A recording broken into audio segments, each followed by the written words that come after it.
2월 9일부터 평창에서 동계올림픽이 있습니다.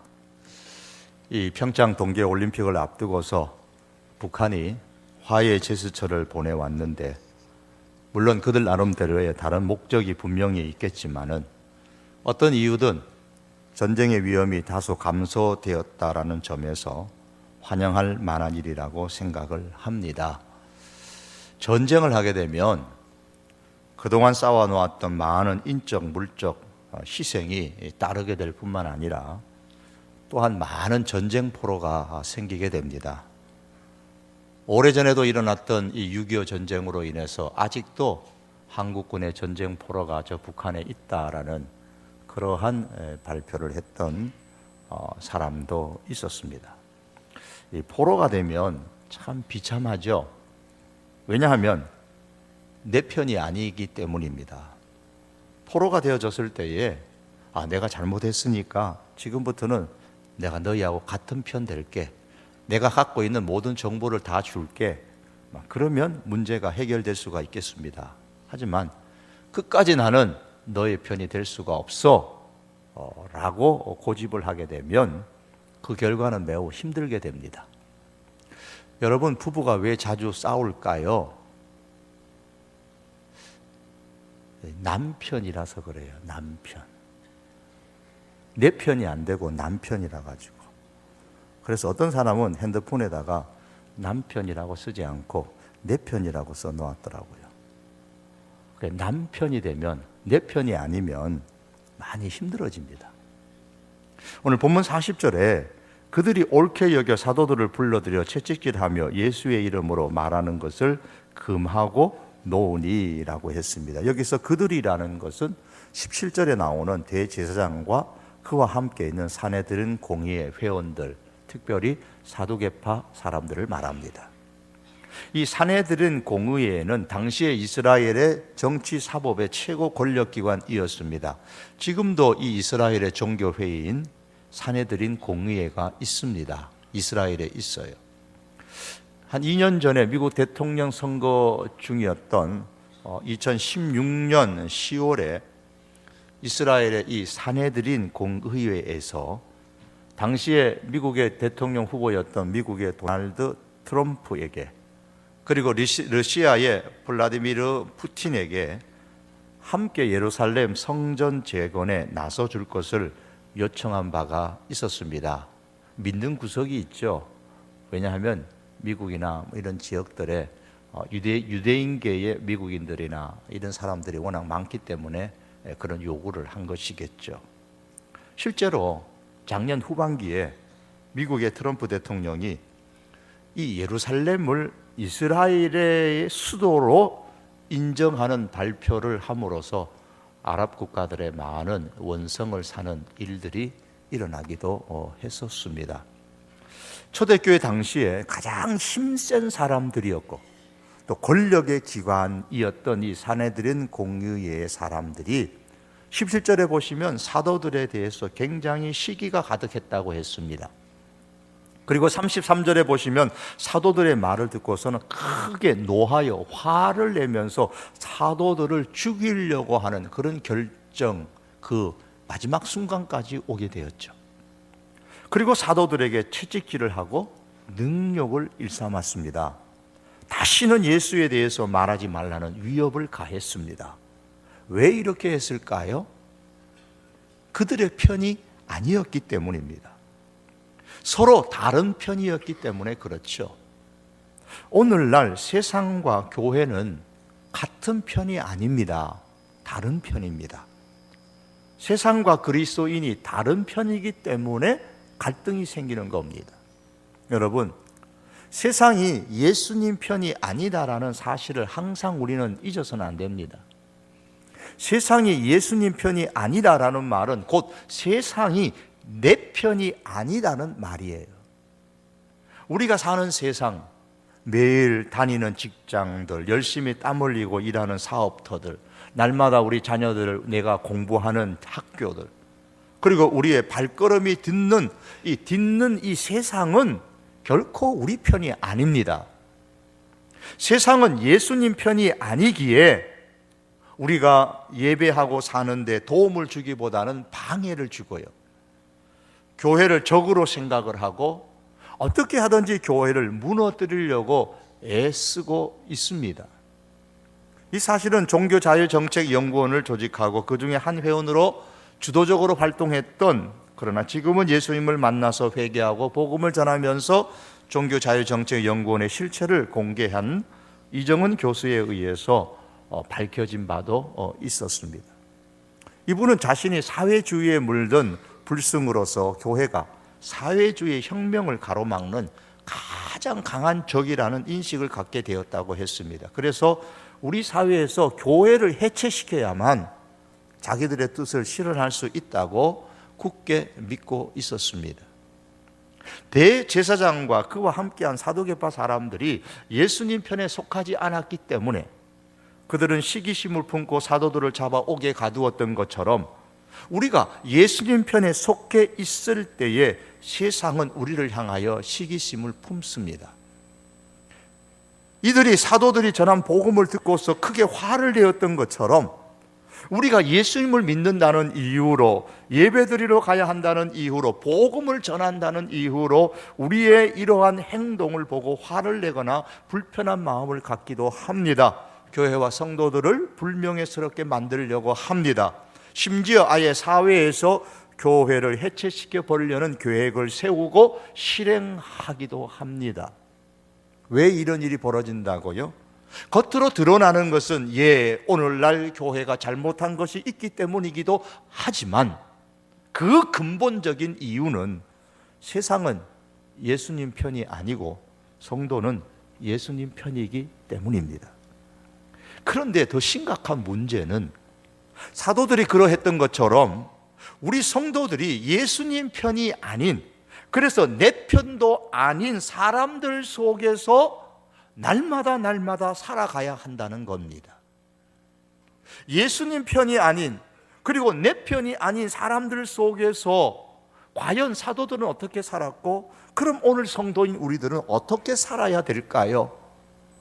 오늘의 문제를 푸는 첫 번째 질문입니다. 이 질문에 대한 해답이 오늘 말씀의 중심이 될 것입니다. 먼저 성도는 예수님 편이 아닌 세상 속에서 살지라도 이 세상을 두려워하지 말고, 예수님 편이 아닌 이 세상이 우리를 향하여, 교회를 향하여, 우리 성도들을 향하여 어떤 위협을 하고 스트레스를 주고 또 힘들게 하고 무너뜨리게 한다 할지라도 그들을 두려워하지 않고, 그러면 그럴수록 사람보다 하나님께 순종하며 살아야 합니다. 세상이 자기 편이 아니라고 교회와 성도들을 힘들게 하는 것은, 여러분, 이것은 오늘날에 일어난 새삼스러운 일이 아닙니다. 성경은 이미 이것은 당연한 일이라고 했습니다. 예수님께서 말씀하시기를 너희는 세상에 속한 자가 아니요 도리어 내가 너희를 세상에서 택하였기 때문에, 즉 우리가 예수님 편이기 때문에 세상이 너희를 미워하느니라고 하셨습니다. 우리가 예수님 편이라는 이유 하나만으로도 세상은 우리를 미워합니다. 사도 요한은 요한일서 3장 13절에서 형제들아 세상이 너희를 미워하여도 이상히 여기지 말라고 했습니다. 베드로 사도는 베드로전서 4장 12절에서 사랑하는 자들아 너희를 시련하려고 오는 불시험을 이상한 일을 당하는 것 같이 이상히 여기지 말라고 했습니다. 예수님 편이 아닌 세상은 늘 예수님 편에 서 있는 사람들을 힘들게 하려고 했던 것, 이것은 예수님 시대나 오늘 우리 때나 다를 바가 없다는 거예요. 사도들이 붙들려서 사내들인 공회 앞에 섰을 때에 대제사장이 사도들에게 물었습니다. 우리가 예수님의 이름으로 가르치지 말라고 언급했는데 왜 너희가 우리 말을 듣지 않느냐? 왜 우리 말 안 듣느냐? 이에 베드로가 그리고 사도들이 이렇게 대답을 합니다. 29절에 보시면 사람보다 하나님께 순종하는 것이 마땅하니라. 사람보다 하나님께 순종하는 것이 마땅하다고 하면서 계속 복음을 전하자 그들은 사도들을 협박하며 예수님의 이름을 더 전하지 못하게 했고, 채찍으로 때리고 겁을 주고 위협했습니다. 40절에 보시면 그들이 옳게 여겨 사도들을 불러들여 채찍질하며 예수의 이름으로 말하는 것을 금하고 놓아주었다고 그랬습니다. 하지만 사도들은 이들의 채찍질도 이들의 위협도 두려워하지 않았습니다. 오히려 예수님의 이름으로 이러한 어려움을 겪는 것을 기뻐했다고 했습니다. 41절의 말씀에 사도들은 그 이름을 위하여, 예수님의 이름을 위하여 능력받는 일에 합당한 자로 여기심을 기뻐하면서 공회 앞을 떠나니라. 여기서 합당하게 여긴다라는 말은 가치 있는 것으로 판단한다라는 뜻입니다. 사도들은 자기가 예수님의 이름을 위하여 능력을 당하는 이 일은 자기에게 있어서는 오히려 가치 있는 일이라고 생각했다는 거예요. 그리고 자신이 예수님을 위하여 이렇게 어려움을 겪는 것, 능력을 당하는 것, 이것을 기쁘게 생각했다고 했습니다. 그러면서 그러기에 또한 당당하게 공회 앞을 떠날 수가 있었습니다. 사도들은 결코 사내들인 공회 앞에서, 당시의 권력 앞에서 예수님 편에 서 있는 자신들을 부끄러워하지 않았습니다. 사랑하는 성도 여러분, 내가 예수님 편에 서 있다는 이유만으로 세상이 우리를 힘들게 할지라도 이것 때문에 스트레스 받지 마시고 두려워하지도 마시기를 바랍니다. 오히려 우리의 신앙을 더 깊이 성찰하여줘서 사람보다 하나님께 순종하는 기회로 삼을 수 있기를 바랍니다. 그리고 사람보다 하나님께 순종하는 것이 마땅하다고 생각한다면 내가 예수님 편이다, 이 사실을 집에 있을지라도 학교에서 혹은 사무실에서나 공장에서, 회사에서, 길거리에서 장사를 하면서도 숨기지 마시고 부끄러워하지 마시기를 바랍니다. 오히려 예수님의 이름을 위하여 살다가 어려움을 겪거나 하나님께 순종하다가 어려움을 겪을 때에 이 어려움은 정말 내게 있어서 가치 있는 일이라고 생각하시고, 내가 이와 같은 예수님의 이름을 위하여 어려움을 겪는다는 사실에 대하여서 기뻐할 수 있는 우리들의 모습이 될 수 있기를 원합니다. 여러분, 세상이 예수님 편이 아니고 그런 세상 가운데서 성도인 우리가 과연 어떻게 살아야 됩니까? 비록 세상이 내 편이 아닐지라도 세상을 두려워하지 말고 사람보다, 세상보다 하나님께 순종하며 살 수 있어야 됩니다.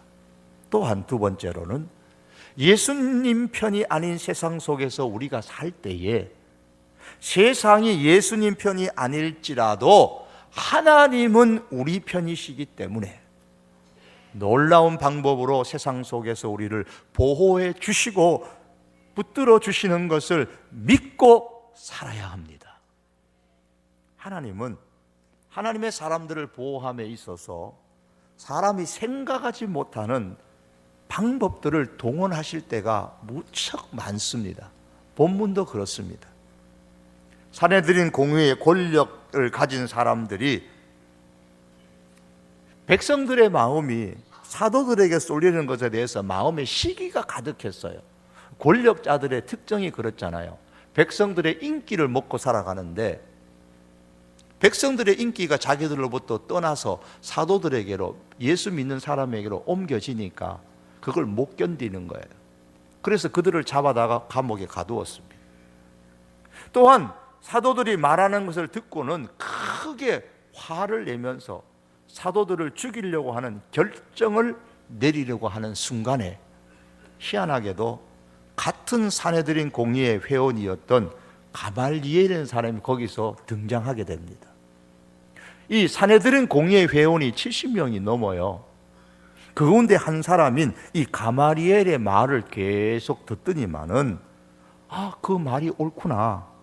그리고 그 공의회 전체가 만장일치로 이 사도들을 막 죽이려고 하는 결정을 하려고 하다가 급선회해가지고 위협하고 능욕하는 것으로, 채찍질하는 것으로 사건을 마무리하고 그들을 놓아주게 됩니다. 가말리엘은요, 바리새파 사람입니다. 그런데 당시에 산헤드린 공의회 회원은 사도계파 사람들이 가장 많았습니다. 쉽게 얘기하면 야당과 여당이 있는데 두 개의 파 중에서 이제 바리새인 당 그리고 사두개 당이 두 개가 있는데 사두개 당 사람들이 숫자가 훨씬 더 많은 거예요. 그리고 이들이 실세예요. 실세. 권력의 힘이 이 사두개 당의 사람들이 갖고 있는 거예요. 그러면 그것을 국회라고 한다면 주로 국회를 누가 좌지우지하겠어요? 숫자가 많은 그리고 권력을 갖고 있는 데서 좌지우지를 할 그런 확률이 많잖아요. 그런데 이 사두개 사람하고 바리새 사람하고는 관계가 아주 안 좋아요. 야당 여당이 안 좋은 것처럼 관계가 안 좋은 것처럼 이들이 관계가 안 좋아요. 이런 상황에서 모두 다 이 사도들 예수 믿는 사람을 죽이려고 결정을 하려고 했는데 이 가말리엘이 딱 나선 거예요. 그런데 이 가말리엘은 소수당인 이 바리새당, 바리새파 사람이에요. 이 가말리엘이 바리새파 사람인데 이 소수파에 있는 가말리엘이 한마디 하니까 거의 결정하려고 했던 이 결정이 반대로 확 뒤집어져 본 거예요. 그래서 그 가말리엘의 말에 이 사두개파의 사람들도 옳게 여긴 겁니다. 아, 그 말이 맞다고. 그래서 모두 다 야당 여당 할 거 없이 바리새당 사마리아당 할 거 없이 모두 다 찬성을 해가지고 가말리엘 말대로 하게 된 겁니다. 그것 때문에 사도들이 죽지 않고 살아난 거예요. 기적은 멀리 있는 게 아닙니다.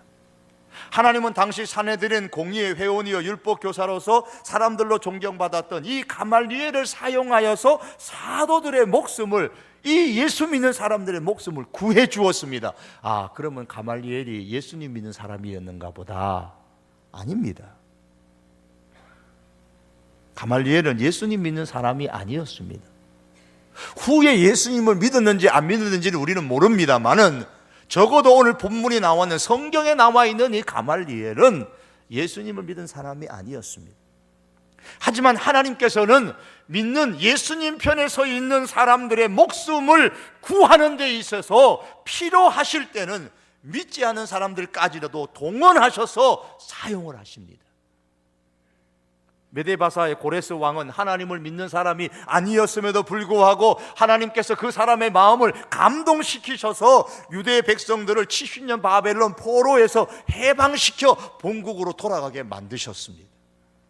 사랑하는 성도 여러분, 오늘날 우리가 믿지 않는 대통령이나 믿지 않는 정부의 강요들이나 혹은 내가 다니는 믿지 않는 내 회사의 그 대표들이라고 할지라도 그들을 위해서 성도인 우리가 기도해야 될 이유가 여기에 있습니다. 하나님은 우리 예수님 편에 서 있는 우리 성도들의 기도를 들으시고 때로는 믿지 않는 사람들까지도 얼마든지 사용하셔서 이 조국 대한민국을 지켜주실 수 있고 우리가 근무하는 회사를 지켜주실 수가 있습니다. 예수님을 믿지 않는 사람일지라도 그들을 사용하셔서 이 세상 속에서 예수님 편에 서 있는 우리 성도들을 보호하시고 지켜주세요. 그렇기 때문에 성도인 우리는 비록 이 나라의 지도자들이 우리 회사의 지도자들이 예수님 편이 아니라고 해도 그들을 위해서 기도할 수 있어야 합니다. 하나님께서는 그들이 잘해서가 아니라 예수님 편에 서 있는 우리의 기도를 들으시고 믿지 않는 그들을 사용하여서 예수님 편에 서 있는 우리를 보호하시고 지켜주시는 방향으로 역사를 이끌어 가십니다. 예수님 편이 아닌 세상 가운데 살면서 예수님 편에 서 있는 우리 성도들이 어떻게 살아야 됩니까? 예수님 편이 아닌 세상 속에서 살지라도 우리는 세상을 두려워하지 말고 사람보다 하나님께 순종하며 살아야 합니다. 또한 세상이 예수님 편이 아니지만 하나님은 예수님 편인 우리 편이신 것을 우리가 믿고 이 하나님께서 놀라운 방법으로 세상 속에서 우리를 보호해 주시고 지켜주신다는 사실을 믿고 살아야 합니다. 그리고 마지막 세 번째로 세상이 예수님 편에 아닐지라도 우리는 예수님을 가르치고 전하는데 쉬지 않는 그리스도인으로서 살아야 합니다. 예수님은 세상이 예수님 편이 아니라고 해서 세상을 미워하고 저주하고 그러라고 말씀하지 않으셨어요. 오히려 제자들을 향하여 이런 세상으로 너희가 가라, 이런 세상으로 가서 복음을 전하라, 그렇게 말씀하셨습니다. 베드로와 요한이 1차로 사내들인 공회에 붙잡혔다가 노임을 받았을 때에 그들이 교회를 찾아갔어요. 그때 베드로와 요한이 말했던 그 모든 형편을 들었던 교인들이 한 마음으로 하나님 앞에 기도했습니다. 그 내용이 4장에 나와요. 그때 했던 기도의 내용이 3가지인데 핵심은 하나입니다. 하나님이여, 다음 대에 하나님 말씀을 전하게 해 주십시오. 4장 29절이에요. 하나님, 지금 이 세상의 사람, 예수님 편에 서 있지 않는 사람들이 우리 예수님 편에 서 있는 우리들을 너무너무 위협하고 있습니다. 그러나 하나님, 저들에게 하나님 말씀을 담대하게 전할 수 있도록 저에게 힘 주십시오. 그게 그들의 기도 제목이었어요. 하나님께서는 그들의 기도를 들으시고 그들 가운데 성령의 충만을 주시고 그들이 나아가서 다시 복음을 전했는데, 사도행전 5장 14절에 보니까 믿고 주께로 나오는 자가 더 많으니 남녀의 큰 무리더라 그랬습니다. 핍박하면 할수록, 교회를 해체시키고 성도들을 위협하면 할수록 믿고 주께로 나오는 사람들이 점점 더 많아졌습니다. 남녀의 무리가 예수님을 믿었습니다. 6장 1절에 보면 그때의 제자가 더 많아졌다고 했습니다. 그리고 6장 7절에 보시면 하나님의 말씀이 점점 왕성하여 예루살렘에 있는 제자의 수가 더 심히 많아지고 허다한 제사장의 무리도 이 도에 복종하니라 그랬습니다. 사랑하는 성도 여러분, 예수님 편 아닌 세상의 사람들이 교회를 해체시키려고 하고 우리 성도들을 위협하고 비난하고 가소롭게 생각하는 것이 그게 문제가 아니라는 거예요. 그런 위협은 받을수록 교회는 더 깨끗하게 되고 교회는 더 힘을 얻게 됩니다. 교회는 더 하나님 앞으로 가까이 가게 됩니다. 이것이 성경의 사실이요, 기독교 역사의 사실입니다. 왜 이렇게 됩니까? 예수님은 진리요 생명이시기 때문입니다. 그래서 성도들은 이 진리와 이 생명의 복음을 전파하기 때문입니다.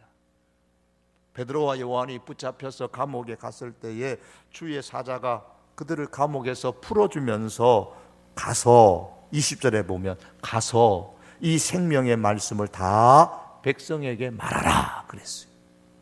여기서 성전에 모인 사람들은 당시 유대교 사람들이었기 때문에 예수님을 믿지 않는 사람들이었어요. 따라서 이 말씀은 오늘날로 하면 믿지 않는 사람들에게 가서 복음을 전하라라는 말씀이에요. 붙잡혀 감옥에 갇혀있던 다시 나왔던 제자들이 이 주의 사자의 말씀대로 21절에 보니까 그들이 듣고 새벽에 성전에 들어가서 가르쳤다 그랬습니다. 그리고 사도들이 이것 때문에 또 붙들렸어요. 이번에는 사내들인 공회 앞에 서게 되었습니다. 예수님 이름으로 가르치지 말라고 했는데 왜 전도하느냐? 신문을 받을 때에 신문하고 있는 그들을 향하여서 또 사도들이 예수님을 전합니다. 30절과 31절이죠. 너희가 나무에 달아 죽인 예수를 우리 조상의 하나님이 살리셨다. 그를 오른편으로 높이사 임금과 구주로 삼으셨느니라. 이 말을 들으니까 신문하다가도 예수의 이름으로 말하지 말라고 말하면서 신문하는데도 또 예수님의 이름으로 전하니까 능력하고 다시는 예수의 이름으로 말하지 말라고 또다시 한번 위협하고 채찍질하고 그들을 놓아주는 겁니다. 그랬더니 어떻게 됐습니까? 32절에 보면 42절의 말씀에 보면 예수는 그리스도라 가르치기와 전도하기를 그치지 아니하니라. 그들은 위협을 당하면 당할수록 생명의 복음을 전하기를 멈추지 않았습니다. 사랑하는 성도 여러분, 교회가 그치지 말아야 할 것, 교회가 멈추지 말아야 할 것, 교회가 쉬지 말아야 할 것이 있다면 그것은 예수는 그리스도라고 가르치는 것과 전도하는 것입니다. 이 그리스도라는 말은 기름 부음을 받은 자라는 뜻인데, 이 말은 메시아에 대해서 사용하는 용어였습니다. 그러므로 예수는 그리스도다라는 말은 예수님은 하나님께서 보내신 메시아다, 즉 구원자다라는 뜻입니다. 그들은 날마다 예수님은 구원자이심을 가르치고 전도하는 데 쉬지 않았습니다. 위협하는 데도 말입니다. 능력을 받는 데도 말입니다.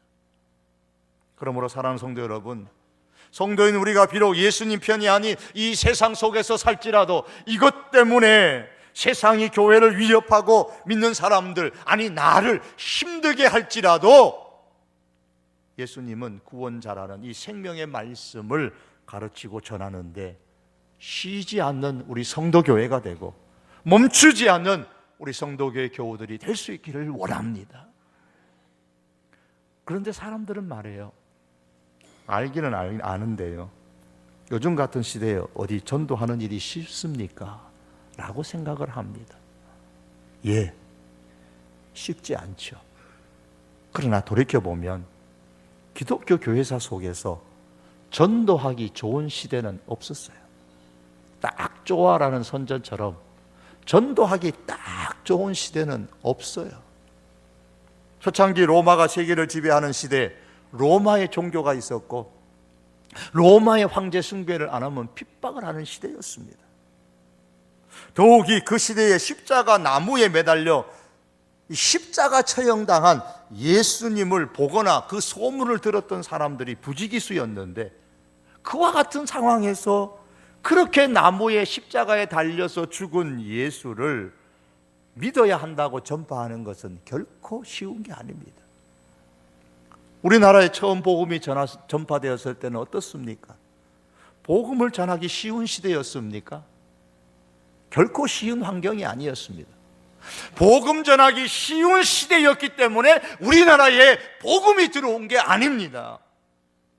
그러나 예수님 편에 선 사람들은 오직 예수님의 이름을 위하여 생명의 복음을 쉬지 않고 멈추지 않고 전했습니다. 오세훈 씨가 쓴 더 서비스라는 책이 있습니다. 100년 전통의 일본 온천 여관인 카가야라는 관에 대해서 쓴 내용이 나오는데, 이 카가야는 일본 전국의 여행업자가 선정한 프로가 뽑는 일본의 호텔과 여관 100곳, 이 심사에서 32년 동안 연속으로 1위를 한 일본 제1의 온천 여관입니다. 물론 가보진 않았어요. 저도요. 책만 봤을 뿐이죠. 품격 있는 서비스로 유명한 곳이라고 합니다. 이 책의 내용에 그렇습니다. 이 카가야 온천 여관의 안주인의 운영 철학이 담겨 있습니다. 제 눈에는 고객이 한 분으로 보이지 않습니다. 제가 고객에게 서비스를 올릴 때는 고객 뒤에 계신 1000명의 또 다른 고객을 염두에 둡니다. 그리고 고객은 제 일생에 단 한 번 만나는 귀중한 분입니다. 소홀히 할 까닭이 없습니다. 이렇게 얘기했다고 합니다. 우리가 사업을 하시는 분들 깊이 생각해야 되겠죠. 한 사람의 고객은 한 사람의 고객이 아니에요. 그 사람 뒤에는 1000명도 있고 1000명 뒤에는 또다시 10,000명이 있고 그 10,000명 뒤에는 10만 명이 있는 겁니다. 세계 복음화도 한 사람부터 시작됩니다. 한 사람을 얻으면 1000사람을 얻을 수가 있고, 한 사람을 잃게 되면 1000사람을 잃게 됩니다. 육체의 눈이 아닌 영의 눈이 열려 있어야 앞에 있는 단 한 사람을 바라보면서 그 뒤에 있는 복음을 들어야 될 1000사람의 영혼을 볼 수가 있습니다. 내가 만나서 복음을 전하는 사람은 한 사람이지만 이 한 사람이 아닙니다. 그 뒤에 1000명의 영혼이 있습니다. 그러므로 한 사람을 잃게 되면 1000사람을 잃는 것이고, 한 사람을 얻으면 1000사람을 얻게 되는 것입니다.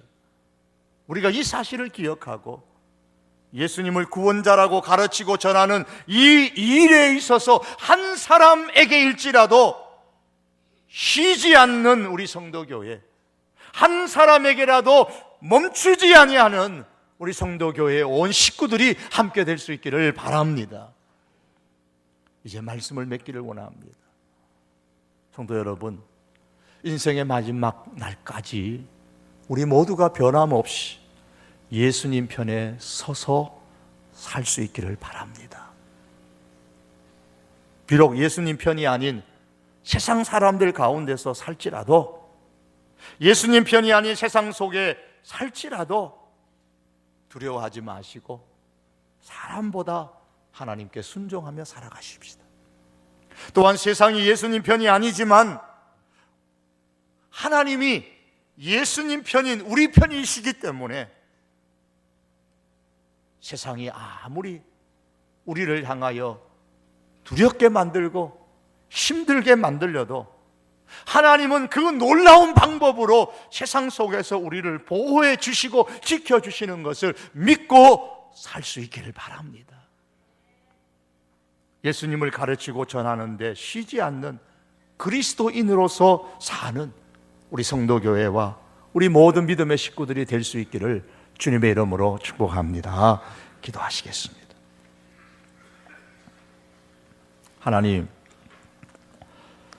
주님 나라 가는 이럴 때까지 예수님 편에 살기를 원합니다. 그러나 세상은 예수님 편에 속하지 않았기에 예수님 편에 속한 우리가 이 세상에 살아가는 동안 많은 어려움도 있습니다. 하나님, 그러나 그럼에도 사람보다 세상보다 하나님께 순종하며 살 수 있는 큰 믿음을 저희들에게 허락하여 주시옵소서. 2018년도 이렇게 살 수 있도록 주여 은혜를 베풀어 주시옵소서. 세상이 우리를 위협할지라도 하나님 편에서 있는 우리들을 하나님께서 지키시고 보호하심을 확신하며 살 수 있게 해 주시옵소서. 하나님 아버지, 세상이 비록 우리 편이 아니어서, 예수님 편이 아니어서 우리를 무너뜨리려고 하고 힘들게 할지라도 주여 우리는 세상을 미워하거나 저주하지 않게 하시고 오히려 세상을 향하여 이 진리의 말씀, 생명의 복음을 쉼없이 멈추지 아니하고 그치지 않고 전할 수 있는 우리 성도교회가 되게 하시고 우리 온 교우들이 되게 하여 주시옵소서. 2018년도에 우리가 이렇게 승리하며 살아갈 수 있도록 주여 우리에게 힘 주시고 은혜 허락하여 주옵소서. 예수님의 이름으로 기도드립니다. 아멘.